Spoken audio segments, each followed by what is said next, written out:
ለን ዮሐንስ ወንጌል ገብቼ ሳነበው ለካ እሱ እግዚአብሔርን ለምኖ ነው እግዚአብሔርን አመስግኖ ነው የቀሰቀሰው ሞቱን እንጂ በራሱ አይደለም። እንዴት ከተባለ ዮሐንስ ወንጌል ምዕራፍ 11 ቁጥር 41 እስከ 43 ብንመለከት ምን አለ? ኢየሱስ ክርስቶስ ና አልዓዛር ሞቷልና አድንልን ስለው አይ እሱ እኮ አልሞተም አለ ኢየሱስ። ታዲያ ምንድነው? ተኝቷል። እኔም የተኛ ሰው መቀስቀስ እችላለሁ እኮ እኔ አንቺ ከተኛሽ ቀሰቅስሻለሁ። አሁን ተኝ እስቲ። የተኛ ሰው መቀስቀስ ቀላል ነውና አይ እሱ ተኝቷል አልሞተም አለ።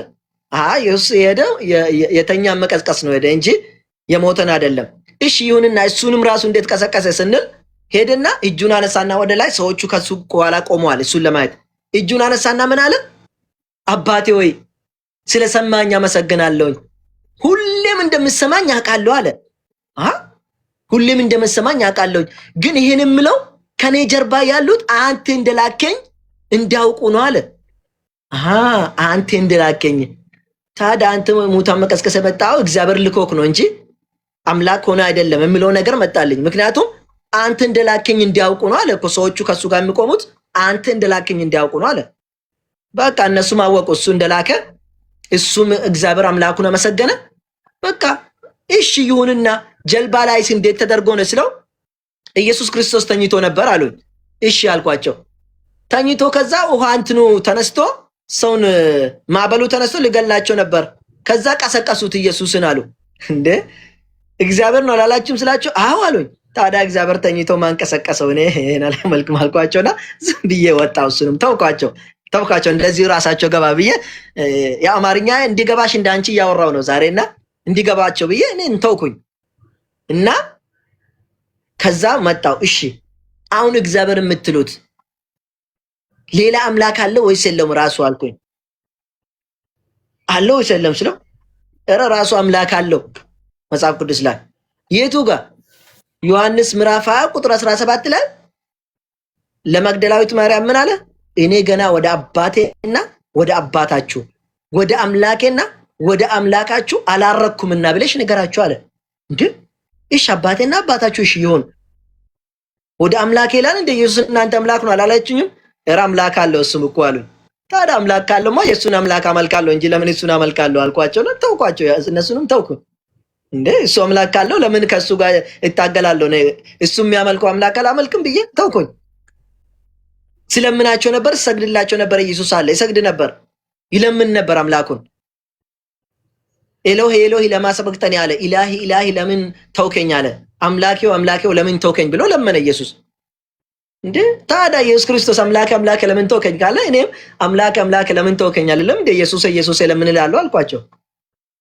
ከዛ እሺ ብዬ ተውኩኝና አምላኬ ማለት ጀመርኩኝ። እኔ ኢየሱስ ማለት ትቼ አምላኬ አምላኬ ማለት ጀመርኩ። ምክንያቱም ኢየሱስ አምላክን ስለምን ከነበረ እኔም አምላክ መለመን ነው እንጂ ኢየሱስ ለምን ለምናለሁ ብዬ ተውኩኝ። ከዛ መጣውኝና ታዲያ እሺ እንደዛ ከሆነ ምን ይሻለኛል?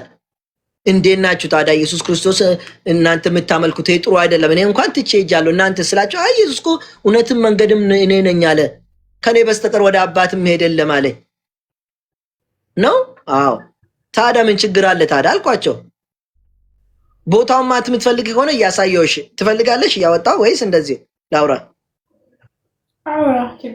አዎ ከዛ በኋላ ልክ ይጀ ዮሐንስ 14 ቁጥር 1 ጀምሬ እስከ 6 ማንበብ ጀመርኩኝ። በእኔ የሚመኑ በእግዚአብሔር የሚመኑ ላል ኢየሱስ ክርስቶስ።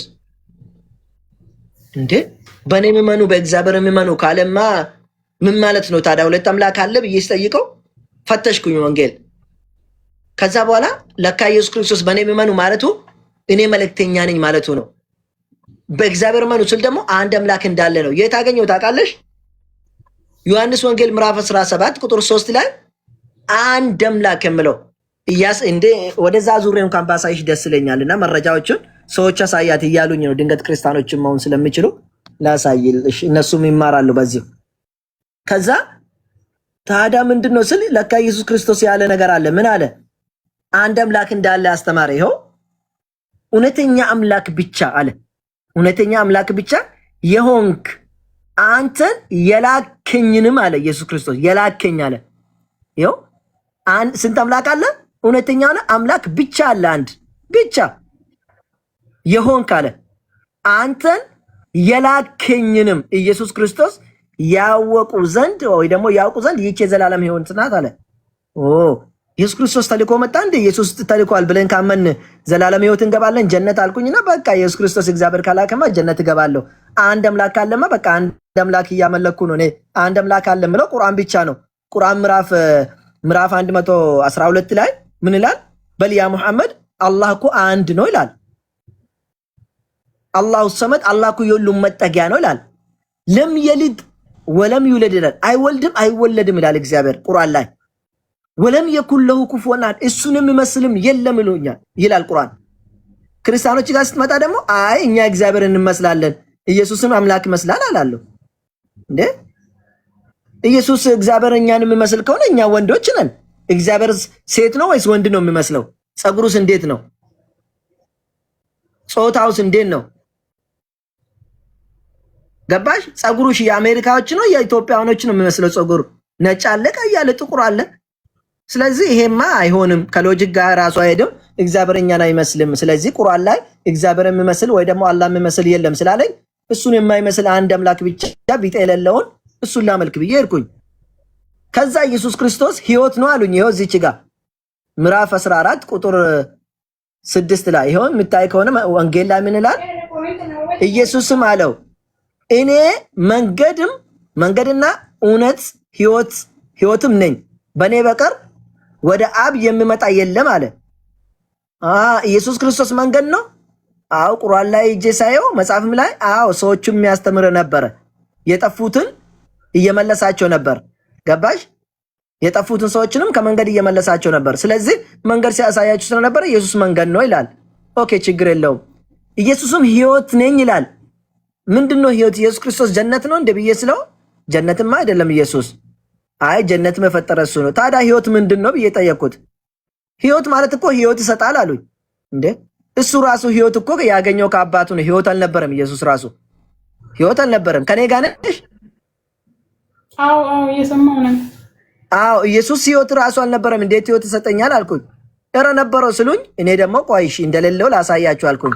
ይኸው እዚች ጋር ዮሐንስ ወንጌል ምዕራፍ ስንትና ነበር 5 ቁጥር 26 ላይ ኢየሱስ ምን ይላል? ይኸው ወንጌል ምን ይላል? አብ በራሱ ሕይወት እንዳለው እንዲሁም ደግሞ ለወልድ በራሱ ሕይወት እንዲኖረው አለ። ታዲያ መጀመሪያ የለውም ማለት ነው። አብ በራሱ አለው ሕይወት። ይኸው እንደምትመለከት አብ በራሱ ሕይወት እንዳለው አይደለም ብለው አብ በራሱ ሕይወት አለው።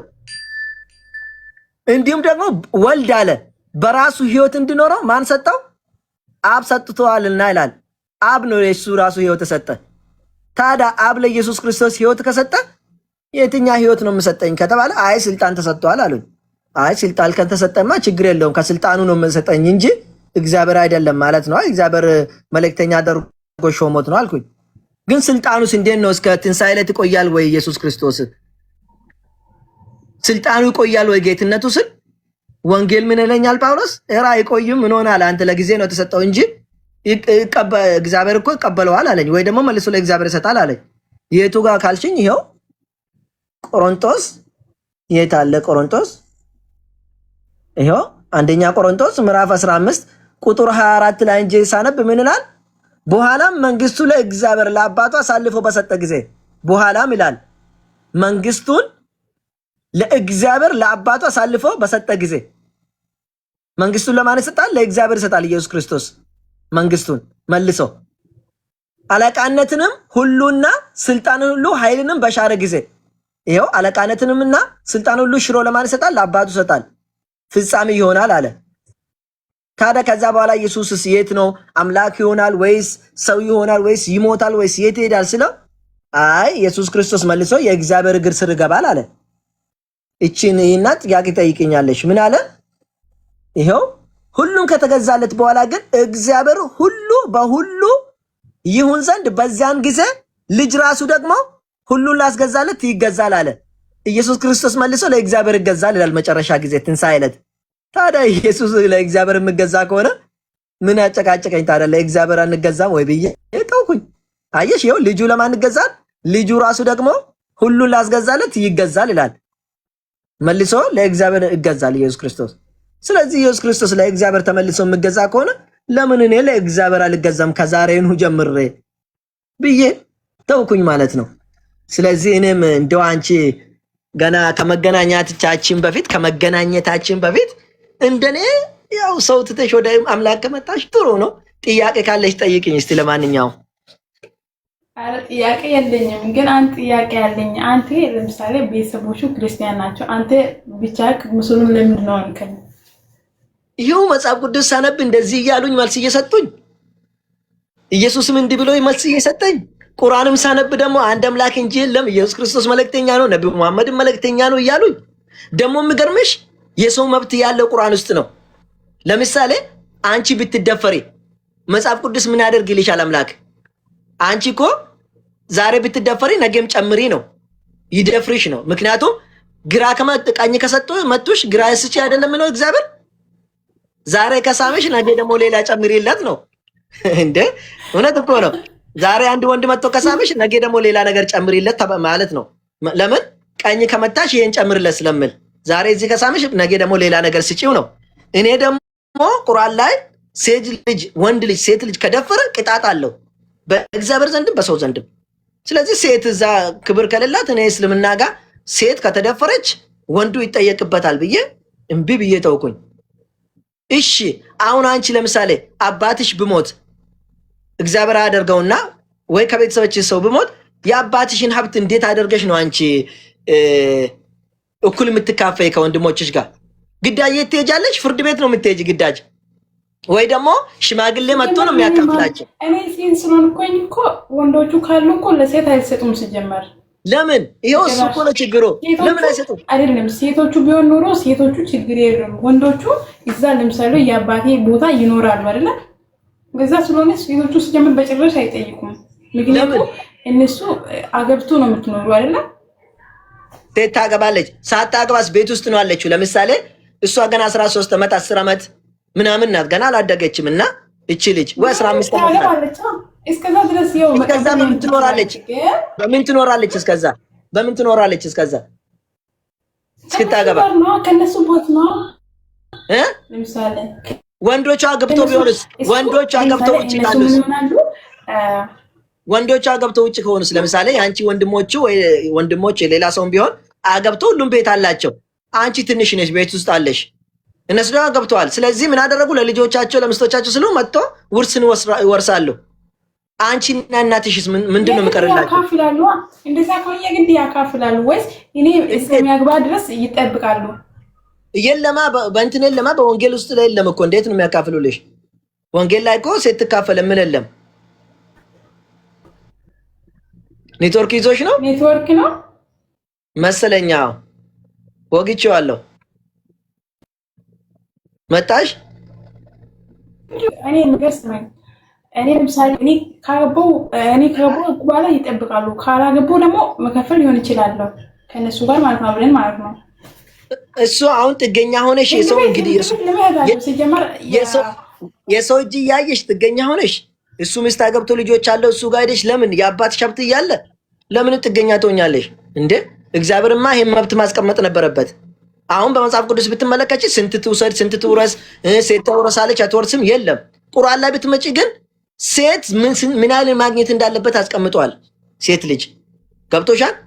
ለምሳሌ እናትሽ ሰው ጋር ብገል ሰው አንቺ ጋር እናትሽን ሰው ብገል ወይ እህትሽን ሰው ብደፍር እንዴት ነው የምታደርጊ? ቁርአን አስቀምጧል መፍትሄውን። መጽሐፍ ቅዱስ ላይ ግን የለም፣ ተው ይድፈር ነው። ምክንያቱም ቀኝ ከተመታ ግራ ስጥ ስለምለው እንደውም ሌላ እህት ከደፈረ አንቺም ከቻልሽ ለሱ ለመጨመር ነው እንጂ ሌላ አማራጭ የለሽም። አይ መታለው ካልሽ ደግሞ እንግዲህ ከህጉ ወጥተሻል። ከዛ ቀጠልንና ታዳሽ እንደዚህ ከሆነ ሴት ልጅ ማትወርስ ከሆነ እንደዚህ አይነት ህጎችስ የሉም ከሆነ መጽሐፍ ቅዱስ ላይ እሺ፣ ለምሳሌ አንቺ ባላገባሽ እንበል፣ ባልሽ ሁሌ ስገባ አይንሽ ውስጥ በጥፊ ይልሻል፣ በቴስታ እያለሽ ይጨፈጭፍሻል። ሰክሮም ይሁን በቃ ሌላ አፍቅሮም ይሁን የፈለገ ነገር ይሁን፣ እንዴት አድርገሽ ነው ከሱ ጋር የምትኖሪ? መፋተት ትችያለሽ? አልኖርም እኔ እንዴ። ወንጌል ደግሞ መፋተት የለባትም ይላል። ያለው ነገር ካለኝ አካፍዬ ማለት ነው፣ አካፍዬ ያለው እንጂ ከሱ ከላይ ያለው መለየት ነው እንጂ ለምን እኖራለሁ? ቤተሰብ የለኝም። ወንጌል ደግሞ እምቢ ይላል። ወንጌል ደግሞ እንዳትፋች ይላል። አንቺ ከተፋታሽ ዝሙተኛ ነሽ ይላል። እንዴ ወንዱ መጥቶ በቴስታ እያለሽ እየጨፈጨፈሽ አትፋች የሚል ነገር እኔ ይሄ መብት አይደለም። ቁርአን ግን ምን ይላል? መኖር ከቻላችሁ ታግሳችሁ ተከባብራችሁ አብራችሁ ኑሩ። አንተም ከምታበላ አብላት፣ ከምትጠጣ አጠጣት፣ ከምትለብስ አልብሳት፣ ከምትኖር ቤት አኖራት፣ እንክብካቤ ያደርግላት። እሷ ደግሞ ያንተን ሐቅ ትጠብቅ። እሱ ምንድነው? እሱ ባሉ ከሌለበት ቤት የሱ አልጋ ላይ ሌላ ሰው አለማምጣት፣ እሱ የማይፈልገው ወደ ቤቱ አለማስገባት። እሷ ቤት ትጠብቅ፣ አንተ ሰርተ አምጣ፣ አብላት፣ ጠጣት፣ አኑራት ይላል።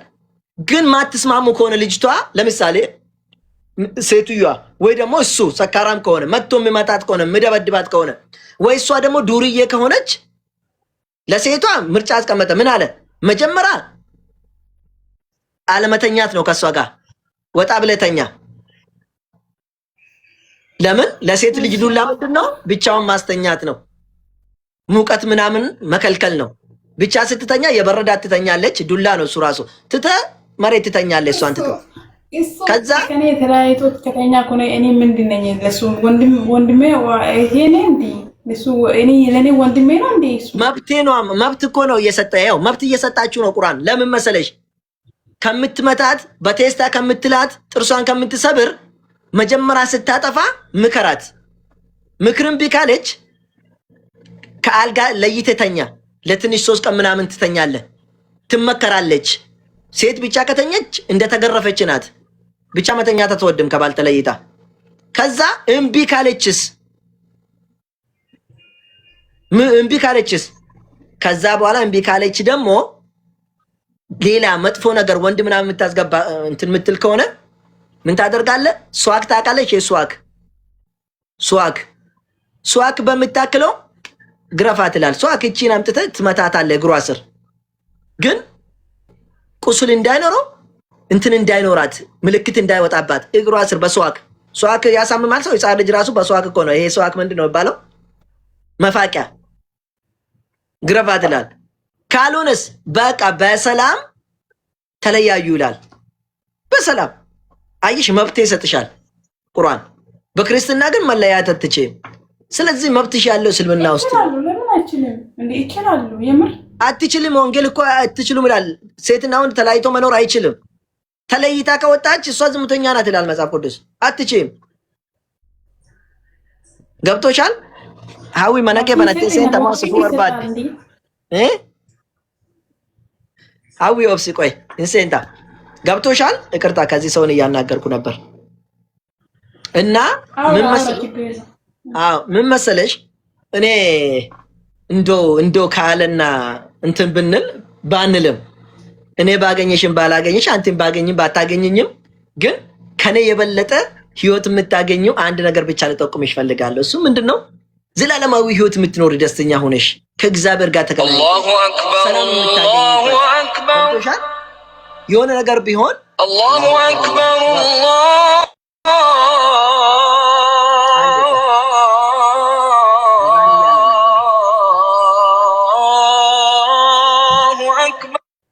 አላሁ አክበር አላሁ አክበር ማለት አላህ ታላቅ ነው፣ አላህ ትልቅ ነው። በቃ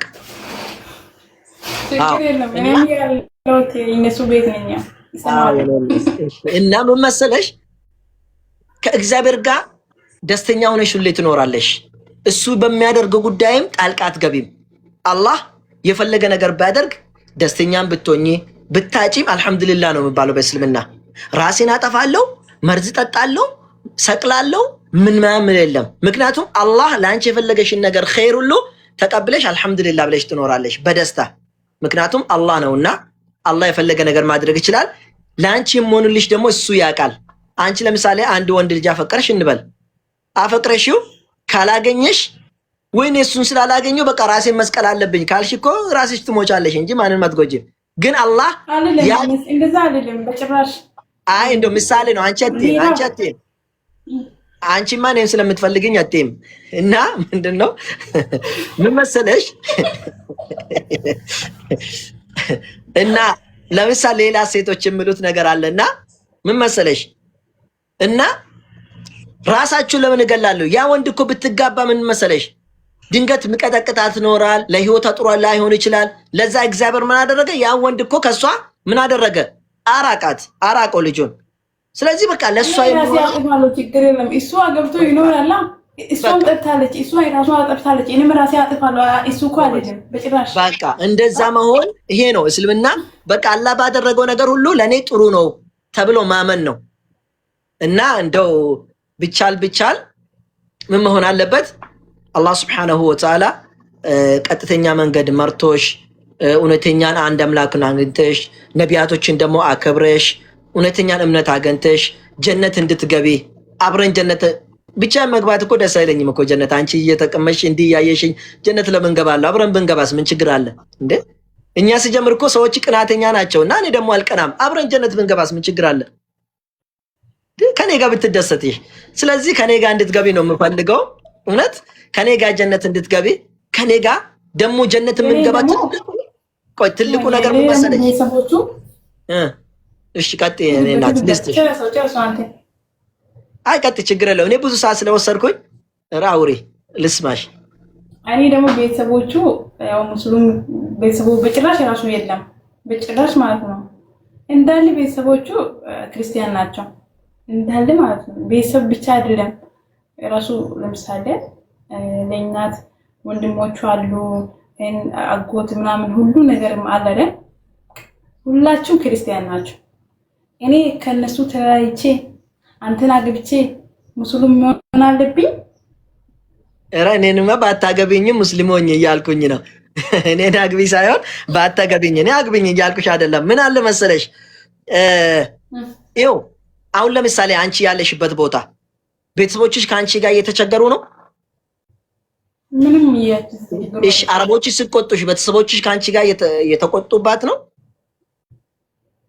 ቤተሰቦቹ ከኔ ጋር ነው እንደዛ። በቃ ሁሉም ነገር አንቺ አይደለም እየደከምሽ ሁሉም ነገር እየተቸገርሽ ያለሽው አንቺ ነሽ አይደለም? ከዚህ የበለጠ ደግሞ ነገ ትንሣኤ ዕለት እግዚአብሔር ፊት ስትቀርቢ ምንድነው ቀብር ውስጥም መቃብር ውስጥም እግዚአብሔር ፊት የምትጠይቅ አንቺ ብቻ ነሽ። ይኸው አረብ ሀገር እንኳን ሊያግዙሽ አልቻሉም እኮ ቤተሰቦችሽ እንኳን እግዚአብሔር ፊት። ስለዚህ እነሱ የራሳቸው ልክ ዛሬ እንደምኖሩ ህይወታቸው ይኑሩ፣ አንቺም ደግሞ ህይወትሽን ኑሪ። ከዛ በኋላ ከቻልሽ በብር አግዣቸው፣ በሐሳብ አግዣቸው፣ በምትችይ አግዣቸው። ገብቶሻል? ከዛ ውጪ ግን እዛ ስትሄጂ እግዚአብሔር ፊት እኮ አንቺ ከነሱ ጋር ገሃነም አትገቢም፣ እነሱም ከአንቺ ጋር እኮ ጀነት አይገቡም። በስራቸው ነው የሚገቡ። ከቻልሽ ቀጥተኛ መንገድ ካገኘሽና እውነተኛ መንገድ ካገኘሽ ምን ታደርጋለሽ? አንቺ ቀስ በቀስ እነሱን ደግሞ ታስተምሪያለሽ። ግዳጁላቸው መምጣት የለባቸውም። እኔ እኮ ቤተሰቦች ክርስቲያን ስለሆኑ ብቻ ለመኖራለሁ ብያለሁ አይደለም። ቤተሰቦች ጋር ተለይቼ ስኖር እኮ ይኸው እግዚአብሔር የበለጠ ሰጥቶኛል። እኔ ቤተሰቦች ጋር አልኖርኩ፣ ቤተሰቦች ጋር አላደግኩ ብቻ ነው። አንቺ እንደውም አረብ ሀገር የምትበይና የምትጠጪ ነገር አለሽ አንቺ። ገባሽ? እየበላሽ እየጠጣሽ ነው አንቺ። አቅመ አዳም ነሽ፣ ትችያለሽ። እኔ ገና ትንሽ ሁኜ እኮ ነው እኔ ከዛ ስወጣ ምግብ የለኝም፣ ምተኛለኝም ሜዳ ላይ ነበር ምተኛ፣ እኔ ውጪ ነበር የማድረው። አንቺ እኮ የምታድሪበት ቦታ አለሽ፣ ምትበይ ነገር አለሽ እኮ አንቺ እየሰራሽ ነው። እኔ ስራ የምባል አላውቅም። እኔ ተማሪ ነበርኩ ያኔ። ገባሽ? እኔ እንኳን በዛ ታይም ላይ ሁኜ ራሴ ወስኛለሁ፣ ራሴ ህይወት ስለማቅ። አንቺ ደግሞ እዚህ ሀገር አረብ ሀገር ሆነሽ ራስሽን መምራት ትችያለሽ። ትልቅ ነሽ። የፈለግሽን ሰው ብታገቢ፣ የፈለግሽን ስራ ብትሰሪ፣ የፈለግሽ እምነት ብትከተይ ትችያለሽ። ገብቶሻል? ስለዚህ እነሱም ስራቸው ያወጣቸው፣ አንቺም ስራሽ ነው። እውነተኛ መንገድ ካገኘሽ እውነተኛና ቀጥተኛ መንገድ ይዘሽ እነሱን ደግሞ ጥሪ ማድረግ ነው። ከመጡ መጡ፣ ካልመጡ በቃ እግዚአብሔር እንደው ለእናንተ ሆንላችሁ። እኔም በእምነት እናንተ በእምነታችሁ ወዳችኋለሁ። አባቴ ናችሁ፣ እናቴ ናችሁ፣ አከብራችኋለሁ። በሰርግ ጊዜ እመጣለሁ፣ በለቅሶ ጊዜ እነሱ በቃ እነሱ አልፈልግም። አንቺ በቃ ከዚህ በኋላ እኛ ያለንን ነገር አንቺ አሰምም። ለዛ ስለሆነ በቃ እኛ ጋር አትጠጊ ምናምን ካሉ ማለት ነው። ምን ልሆንሽ? አይ ይላሉ እንጂ እኮ ይላሉ እንጂ ምን ልሆን አነበረዱ ወር ባደረ እና ምን ልሆን ላልሽው እኔ ጋር ሙጭ ሳትመጪ መቼሽ እኔ ጋር አዳምጪኝ። መቼስ ቆይ መቼስ ካሉ እኔ ጋር መቼስ ሳትመጪ ራስሽን ትወስኛለሽ እንጂ የሆነ ቦታ ሄዳለሁ፣ ወንድ ጋር ሄዳለሁ፣ ምን ጋር ሄዳለሁ ካልሽ አያዋጣም። ወንድ ነገ ሊቀየር ይችላል። መጥፎ ነው ወንድ። ለኔ ብለሽ እስልምና ይጂ ለኔ ብለሽ እንደዚህ ነይ ካለሽ ወንድ ነው፣ ሰው ነው። ሰው ጥሩ አይደለም። ወንድ እኮ ይክዳል። ነገ ከካደ የት ትገባለሽ? ለወንድ ብለሽ ሳይሆን ምን ታደርጋለሽ? እምቢ ካሉሽ ቤተሰቦችሽ ይላሉ እንጂ ነገ ምን አረጋሉ? ቀስ ብሎ ነገ ደግሞ ምን አረጋሉ? አንቺ ጥሩ ከሆንሽ ይኸው እስልምና ይዘሽ ባለጌ ከሆንሽ ይጠሉሻል። እስላም ሆነሽ ግን ለአላህ ካታዘሽ ጥሩ ስራ ከሰራሽ ራስሽን ሸፋፍነሽ ጸጉርሽን ምንሽን ክብርሽን ከጠበቅሽ ልጃችን እኮ ስማችን እኮ ጠበቀችልኝ ይላሉ። አንቺ ጥሩ ልጅ ትሆኛለሽ። ዱርዬ ካልሆንሽ፣ ጥሩ ትዳር ከያሽ፣ ጥሩ ቤት ከያሽ፣ ጥሩ ስራ ከሰራሽ፣ መጥፎ ቦታ ካልተገኘሽ በልጃችን ኮራን ብሎ ነገን አንቺ መጥቶ ይፈልጉሻል። አንቺ ለምሳሌ ነገ ክርስቲያን ሆነሽ ብትጠፊ ዱርዬ ብትሆኝ ምን ብትይም እኮ አይወዱሽም እኮ ቤት ታድራለሽ እንጂ ትርጉም የለውም። ግን ሙስሊም ሆነሽ ደግሞ ዛሬ ሂጅ ይሉሻል እንጂ ልጃቸው እኮ ነው። የት ነው የሚወስዱሽ? እናት እኮ ናት፣ አባት እኮ ነው። የት ይጥልሻል? ለጅብ አይሰጥሽ መቼሽ አይደል? አውቆ ተናዶ 1 ዓመት 1 ወር 3 ወር ሊጠሉሽ ይችላሉ። ለምን? አንቺ እንድትመለሽ አናቅሽም፣ ሞትሽ ላመጣም ቀብርሽ ላንቆም ልሉሽ ይችላሉ። ግን ውሸታቸውን ሆዳቸው አይችልም። አባትና እናት እኮ ክርስቲያኖ ነው አይሉም። አባቴ እኮ እኔን መጀመሪያ ጊዜ ሊገለኝ እየፈለገ ነበር። በኋላ ላይ ግን እኔ በቃ ጎበዝ ሲሆን ምን አደረገ? በቃ ልጄ እሱ ብቻ ነው ማለት ጀመረ። ምክንያቱም ዱርዬ ያለንኩማ ከዛ በሕፃንነት ወጥቼ ተምሬ ጥሩ ቦታ ደረስኩት እንጂ ዱርዬ ሁኜ አልቀረውም። ስጋራ አላጨስኩም፣ መጠጥ አልጠጣውም፣ ጫት አልቃምኩም። እስልምና የሚያዘውን በእስልምና ቀጥ ብዬ ስለሄድኩኝ ልጄ ይሄ ነው በቃ አለ። በቃ ፈለገኝ፣ እኔም ሄጄ ፈለግኩት። ድሮ ፈራው ነበር፣ እሱ ጋር መሄድ ጀመርኩ። ለምን? አንቺ ጥሩ ኮንሽ ቤተሰቦችሽ ይወዳሉ። ግን እዛ ስትመጪ አንቺ የምትጠፊ ይመስላችኋል። እማሁን አምላክ የምታመልክ ይመስላችኋል። ሰይጣን ጋር የምትሄጂ ይመስላችኋል። ቤተሰብ ስለሆኑ ስለምወዱሽ ነው እንደዚህ የሚሉት እንጂ ጠልቶሽ አይደለም። ስለዚህ አንቺ ደግሞ አይኔ የመጣሁበት እኮ እንዲህ አይነት እምነት ነው፣ እንዲህ አይነት አምላክ ነው። ደግሞ ይሄ እኔ የምሰራው ጥሩ ስራ ነው፣ አምላክ የሚያዘኝ ስራ ነው። ለሱ ሰግዳለሁ፣ ለሰው አልሰግድም፣ ሰውን አልለምንም፣ ራሴ ሰርቼ እኖራለሁኝ። እወድሻለሁ እናቴ፣ አከብርሻለሁ አባቴ፣ አንተንም ከማንም ጋር እኩል አላደርግም። ብትጥለኝም እንኳን እኔ ደግሞ መቼም አልጥላችሁም። እዛው ሰላም ሆናችሁ ኑሩልኝ ታያቸዋለሽ። ክርስቲያንም ቢሆን ደግሞ ታግዛቸዋለሽ። አንቺ ሙስሊም ብትሆኚ እነሱ ቢጠሉሽም አንቺ ልክ አሁን እንደምታግዣቸው ብር ትልካለሽ ለነሱ። ለምን መሰለሽ? አባቶችሽ ነው። ክርስቲያንም ቢሆን አንቺን አሳድጎሻል። ርቦ እናትሽ ደክማ አንቺንም አዝላለች አይደለ? ስለዚህ እናትሽን ታግዛለች፣ አባትሽም ታግዛለች። ጥሩ ንግግርም ጥሩ ካዘዙሽም ሄደሽ ለነሱ ትታዘዛለች። ከዛ ውጪ ግን አምላክ ትተሽ ወደዚህ ነይ ካሉሽ ችግር ነውና እንደው ከቻልሽ አላህ ቀጥተኛ መንገድ ይስጥሽ፣ ቀጥተኛ መንገድ ይምራሽ። አንቺን ደግሞ በደንብ አድርገሽ እውነተኛውን መንገድ ፈልጌ። እኔ ነገ አንቺንም ሊያድንሽ አልችልም። እንኳን እኔ ነብዩ መሐመድ ሰለላሁ ዐለይሂ ወሰለም ለዚህ ዓለም ተልኮ የመጡት አንድ ነብይ አሉ፣ እኛም እንከተላቸው። እነሱ ራሳቸው ምን አሉ ለልጃቸው? እኔ መሐመድ እኮ ለአንቺ ምንም ማድረግ አልችልም አሉ። ስራሽ ነው የሚያድንሽ፣ እምነትሽ ነው የሚያድንሽ። ልጅ የሆነሽ ምንም ማድረግ አልችልም፣ እኔ ለአንቺ ምንም ማድረግ አልችልም። አባትሽ ምንም ሊያደርግልሽ አይችልም፣ አንቺም ለአባትሽ ምንም አታደርጊም። እግዚአብሔር ፊት አላህ ፊት የሚጠቅመን ስራችን ነው፣ እምነታችን ነው። ስለዚህ ቀጥ ብለሽ እምነታችንን ሰው ያልሆነው የማይሞተው ዘላለማዊ ሕያው የሆነ አንዱን አምላክ ብቻ አላህን እንድትገዢ ጥሬን አቀርብልሻለሁ። ይሄ የኔ ጥሪ ነው። እንግዲህ ምን እንደምትይኝ አላውቅም። በርቺ። ግን ጥያቄ ካለሽ ጠይቂ። ከእስልምና ያልገባሽ ነገር ካለ ጠይቂ። ይጥላሉ ብዬ እኔ እንጃ ብዬ እፈራለሁ። ግን እንደዛ ብዬ ማለት ነው። ግን እንጃ ምን ቤተሰቦችሽ? እኛም እየፈራን ነበር እኮ። አንቺማ ትልቅ ነሽ፣ ምን ትፈራለሽ? ቢያንስ እኮ በስልክ ብትነግሪያቸው አግኝቶሽ አይደበድቡሽም። እኛ እኮ ተደብድመንም አልፈራንም እኮ። ምን ትፈራለሽ? አይችሮ አለሽ። የምናገረውሽን ነገር ደግሞ ሰው እኮ ገና ወደ እውነት ስመጣ እኮ ብዙ እንቅፋቶች አሉ። እውነተኛ መንገድ ስትይጂ ብዙ እንቅፋቶች አሉ። ቤተሰቦችሽ ተይ፣ የአንቺ ጓደኞችሽ እኮ ይጠሉሻል፣ አይወዱሽም። ለምን ሙስሊም ሆንሽ ብለው አስቤ። አዎ ብዙ ነገሮች ይጠሉሻል። ግን የምጠሉሽ ሁሉ ከእግሮችሽ ስር ወድቃሉ፣ አንቺ ጠንካራ ከሆንሽ። ይሄን ሁሌም በውስጥሽ አድርጌ። አንቺ ለእግዚአብሔር ለአላህ ብለሽ አንድ ነገር ካደረግሽ የምጠሉሽ ሁሉ ይመጡና በእግሮችሽ ስር ወድቃሉ። ምን ስትሆኝ? ጠንካራ አማኝ ከሆንሽ ብቻ ነው። እውነተኛ ትክክለኛ ያመንሽውን ነገር ከሰራሽበት ራስሽን ከቻልሽ። እስልምና ለመናን ይከለክላል። ሰርተሽ ማደር ነው በላብሽ። ጎበዞነሽ በራስሽ ከሰራሽ የሰው ሀቅ ካልወሰርሽ፣ ሰውን ካልተሳደብሽ፣ ሰውን ካከበርሽ ሁሉም ነገ ምን አረጉሻል? ያከብሮሻል። ግን አንቺ ሰው ከተሳደብሽ፣ የሰውን ሀቅ የምትበይ ከሆነ፣ ሰውን የምትጎጂ ከሆነ፣ እምነትሽን በስርዓት የማትይዤ ዝም ብለሽ መንገድ ላይ ዘረክራካ ከሆንሽ ይባላል በአማርኛ። እንግዲህ ይህን ማለት ስለማልችል ነው። እና ስለዚህ እንደዛ የምትሆኝ ከሆነ ምን ሆናል መሰለሽ? ዝርክርክ ከሆንሽ ማለት ነው። እንደዚህ ዝርክርክ ባለላ እንደዛ ከሆንሽ ሰዎችም ይጠሉሻል፣ እግዚአብሔርም ይጠላሻል። ከዚህ ወጥተሽ አንቺ ጠንካራ ስትሆኝ ደግሞ ምን ትሆኛለሽ? በቃ አላህም ይወድሻል፣ ሰውም ይወድሻል። በቃ ተከብረሽ ነው የምትኖሪ ማለት ነው። ስለዚህ አንቺ በርትተሽ ትክክለኛውን እውነተኛውን መንገድ ፈልግልሻለሁኝ። ከዚህ በላይ ምንም ማለት አልችልም። ጥያቄም ከሌለሽ እንግዲህ አንቺ በይኝ፣ እኔ አዳምጥሻለሁ ተቀምጬ። ጥያቄ ከስልምና ካለሽ እኔ የምጠይቅኝ ካለ ጠይቅኝ። እኔ የምጠይቀው ነገር የለም። ያው ቅድም አውርቼዋለሁ አይደል? አሁንም ይጥላሉ ያልኩኝ አንተ ተመልሰክ ያወረክ ነበር። አንቺ ጠንካራ ከሆነሽ ሰው አይጥልሽም። ጓደኞቼ ራሱ ይጥላሉ፣ ግን አንቺ ጠንካራ ስትሆኒ ይመልሳሉ ወደ ቦታው እያልክ ነበር አይደል? አዎ። እንዴ አሁንም እኮ ጓደኞችሽ እኮ አንቺ ጓደኞችሽ ዛሬ አንቺ ስራ አጥተሽ ብትወጪ፣ ሳምንት ብትቆይ፣ ክርስቲያን ሆነሽ ራሱ ስራ አጥተሽ አንድ ሳምንት ብትቀመጪ፣ ወይ ታመሽ አንድ ሳምንት እኮ ብትታመሚ እኮ ከዛ በኋላ ምን እላለሁ? እቺ ልጅ አትድንም እንዴ? እቺ ልጅ ስራ አትገባም እንዴ? እንደዚህ እኮ ነው የሚባለው። ግን አንዱ አምላክ አላህ እሱን ከያሽው መቼም የማይጠላሽ እሱ ብቻ ነው።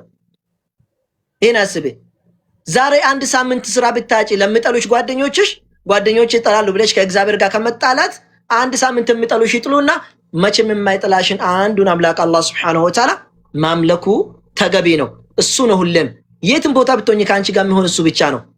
ወኢዛ መሪጡ فهو يشفين ከታመምኩኝም የሚያድነኝ እሱ ነው። ገባሽ? የሚያስቅም የሚያስለቅስም አላህ ብቻ ነው። ከሱ ውጪ ማንም አያስለቅስሽም። ገብቶሻል? ማንም ጓደኛሽም ሊያስደስትሽ አይችልም፣ ሊያስለቅስሽም አይችልም። አላህ ግን ጥሩ የሚያደርግልሽና እንድትደሰች የሚያደርግልሽ እሱ፣ ክፉ ነገርም ቢያመጣብሽም እሱ። ስለዚህ አንቺ ደግሞ በሱ ካመንሽና መንገዱ ላይ ከሆንሽ አላህ Subhanahu Wa Ta'ala ለፈተና ሰውን ሊፈተን ይችላል። እኛ ልንፈተን ነው ተፈጠርነው። ችግሮች አሁን ምስኪን እኔ ለምን ሀብታም አልሆንኩም ምናምን አላህ እኔ በሱ አምኛለሁ ለምን ሀብታም አያደርገኝም ይባላል አንዳንዴ። እንደ ከዚህ በላይ ጤና ሰጥቶኝ ከኖርኩኝ ምን አደርግልኛል? ሀብታም ሆኜ ከታመምኩኝ ብሬን ሰው የምበላ ከሆነ ምን አደርግልኛል? ሀብቱ የሱ ነው ማለት ገብቶሻል? ሀብቱ የኔ መሆን ፋይዳ የለውም። ሀብታሞች እኮ ጮጋራቸው ታሞ እኮ ምግብ እየመረጡ ነው የሚበሉ። ይሄን አትብላ፣ ይሄን አትብላ፣ ይሄን አትብላ፣ ይሄን አትጠጣ ይባላሉ። ምን አገባኝና እኔ ምስኪኑኝ ቆሎውንም እየበላው ዳቦንም እየበላው ሾርባኑንም እየጠጣ ብስኩቱንም ስጋኔም ሳገኝ ግጥም እያደረኩ ብበላ ደሃውኝ አሁን ደሃ ይባላል? ደሃ ይባልም። ያገኘ የምበላ ሰው ደሃ አይደለም። ደሃ ማለት ያገኘውን መብላት የማይችል ነው ደሃ። መኪና ገዝቶ በስሙ 10 መኪና ኖሮ አንድ መኪና ላይ ተቀምጦ መዝናናት የማይችል ነው ደሃ። እኔማ ሀብታም ነኝ። ታክሲ ከፍዬ እኮ በሰው እኩል ተቀምጬ እየሄድኩ ነው። ታክሲ ከፍዬ በሰው እኩል ተቀምጬ እየሄድኩ ነው። እሱ ግን በሰው እኩል መቀመጥ አይችልም። ገብቶሻል? እኔ እኮ ደስተኛ ነኝ። ሁሌ ስወጣ ስገባ እየተደሰትኩ እየሳቁ ምገባ። ሀብታም ማለት የሳቀ ባለው ነገር የሚደሰት ነው እንጂ ሀብታም ሆኖ ሁሌ ጭንቅላቱ የተበረዘ ሁሌ ጭንቅላቱ ጭንቅ ውስጥ ያለ የሰው ዕዳ ነው፣ ባንክ ነው፣ ልክስክስ ነው፣ ምናምን ነው እያለ የሚኖረው ሳይሆን ያገኘውን በልቶ ለጥ ብሎ ልጆች አግኝቶ ምን ብሎ እንትን የምለው ነው። ከዚህ ውጪ ምንም ነገር የለም። ደስታ በዚህ ዓለም ላይ ጤና ካለሽ ገብቶሻል? ደስተኛ ከሆንሽ ረሱል ሰለላሁ ዐለይሂ ወሰለም የኛ ነብያችን ምን አሉ? ለይሰል ግና አሉ። ግና ሀብት ማለት የብር አይደለም አሉ። እነመል ግና ግናል ቀልብ አሉ። ሀብታም ማለት የልብ ሀብታምነት ነው አሉ። በቃ ልብሽ ሀብታም ከሆነ ማንም ትበልጫለሽ አንቺ። ገብቶሻል? ስለዚህ ምንም አትሆኝም፣ ማንም አይጥልሽም። ብቻ አንቺ ጎበዙ ነሽ። መጠየቅ ጠንካራውን እያልክ ነው። አው ጠንካራውኝ ያው ጠንካራ ካልሆንሽ እኮ እቺ ዓለም እኮ ጠንካራ ሰውን እንጂ አትቀበልም። ሲጀምር ዓለሙ ራሱ እቺ ዓለም የምንኖርበት ደካማ ከሆንሽ እኮ መሬትም ይተፋሻል፣ ሰውም ይተፋሻል። ደካማ ከሆንሽ እኮ ጅብም አይበላሽም እኮ። እምበላ እኮ ጠንካራ ነው የምፈልገው።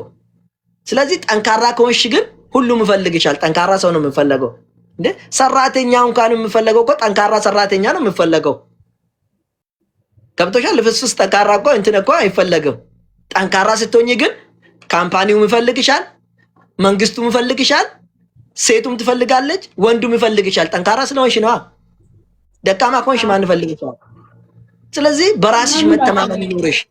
አዎ፣ ስለዚህ ጠንካራ መሆን ግድ ነው ማለት እፈልጋለሁኝ። ይሄ ነው እንግዲህ እኛ በምናምነው ቁርአን አላህ Subhanahu Wa Ta'ala ከራሱ ያወረደልን ንግግር አለ። በሱ ነው የምንተዳደረው።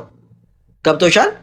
አሁን ልጆችን እንዴት ማኖር እንዳለብኝ፣ ሚስትን እንዴት ማኖር እንዳለብኝ፣ እምነቴንስ እንዴት ማካሄድ እንዳለብኝ ገብቶሻል? ከዘመዶች ጋርስ እንዴት መኖር እንዳለብኝ፣ በሀገሬስ እንዴት መኖር እንዳለብኝ፣ ከጎረቤት ጋርስ ክርስቲያንም ቢሆን እንዴት መኖር እንዳለብኝ፣ እናቴና አባት ክርስቲያን ቢሆኑ እንዴት መኖር እንዳለብኝ ህግ ያስቀምጠልኝ አምላክ ነው ያለኝ። እኔ ህግ አስቀምጦልኛል ቁርአን ላይ። ያ ህግ ደግሞ አባቴና እናቴን እንዳከብር እንጂ እነሱን እንድጠላቸው አይደለም። ስለዚህ ማነ በነዱ እርጋዱ ወደ እንደሰ ሐዋ አሙጫ አባቱ ተስጋሹ እንደኛ ሰኒፊ ሶ ምን መሰለሽ እንደው ብቻልና ብቻል መብት ያለበት ህግ ያለበት ሰው እኮ ሰው ነው። ዝም ብሎ አይኖርም አይደል እንዴ? ዝም ብሎ የምንኖር ከሆነ እኮ ምን አለ መሰለሽ መንግስት እንኳን ህግ አያስቀምጥም ነበር እኮ። ህግ የሌለ ሰው መኖር አይችልም። ለዛ እኮ ነው መንግስት ህግ አውጥቶ የኢትዮጵያ ህግ እንዲህ ነው፣ የሳውዲ አረቢያ ህግ እንዲህ ነው፣ የዱባይ ህግ እንዲህ ነው የሚባለው። ህግ ከሌለስ ምን ይሆናል? ህግ ከሌለ እኮ ሰው እንደፈለገ ነው የምኖረው። ጥሩ አይደለም። ለዚህ ነው አላህ Subhanahu Wa Ta'ala ከራሱ የሆነ ህግ አስቀምጠልን። ያን ህግ ተከትለን ደግሞ እንኖራለን። ያን ህግ ተከተለ ሁሉ ዳነ። ለምሳሌ በእስልምና ሰው ከሰረቀ እጁ ቆረጥ ይላል። ከሰረቀ ሌባ ከሆነ ለምንድን ነው? አላህ ሰው ጠልቶ ነው? ለምን እጅ ቆረጥ ይላል? አላህ ጨካኝ ሆኖ ነው? አይደለም። ጨካኝማ አይተው ሁሌ ይሰረቁ፣ ሁሌ አንዱ እየተበደለ ይኖር፣ ሁሌ በቃ ሌባ ይኖር፣ ያኛው ደግሞ ሁሌ እንደፈለገ ይደረግ የሚል ነው ጨካኝ እንጂ እጁን ቆረጥ የምልማ ሌባ ምን አደረገ? እጁ ይቆረጣል። ከዛ በኋላ እኔም አንቺም ከሌባው እንማራለን። ለምን መሰለሽ? እጁ ስለተቆረጠ እኔ ነገ ከሰረኩኝ ምን ሆናለሁ? እጄ ቆረጠለ አይደለም እናት? አዎ ነገ እሱ እጁ ከተቆረጠ እኔም ከሰረኩኝ ነገ እጄን ይቆርጣሉ አይደለ? አዎ። ስለዚህ ከፈራው ደግሞ ተዋለው አይደለ መስረቅ? አዎ። ይሄ ህግ እኮ በአለም ላይ ቢኖር እኮ ሰው አይሰርቅም፣ ሌባ አይኖርም ነበር። አሁን ሳውዲ አረቢያ፣ ዱባይ ላይ ብትመለከች እኮ ሌባ አታገኝም። ወርቅ እዚህ ጥለሽ ከርሽ ወይ አንስቶ እዛ የሆነ ቦታ አስቀምጡልሻል፣ ወይ ደግሞ እዛው አይቶ ይተዋለው ሂደሽ ተመልሰሽ ትወስጃለሽ። ኢትዮጵያስ እንኳን መሬት ጥሎ አይደለም ከአፍሽ እኮ ነው ጎልግሎ የሚያወጡት። ከአፍሽ ነው የሚያወጡት። ገብቶሻል? ስለዚህ አዎ፣ ስለዚህ እስልምና ብዙ ህግ አለና በዛ ህግ ነው የምንተዳደረው። ልሽ ፈልጋለሁ እኔ እናት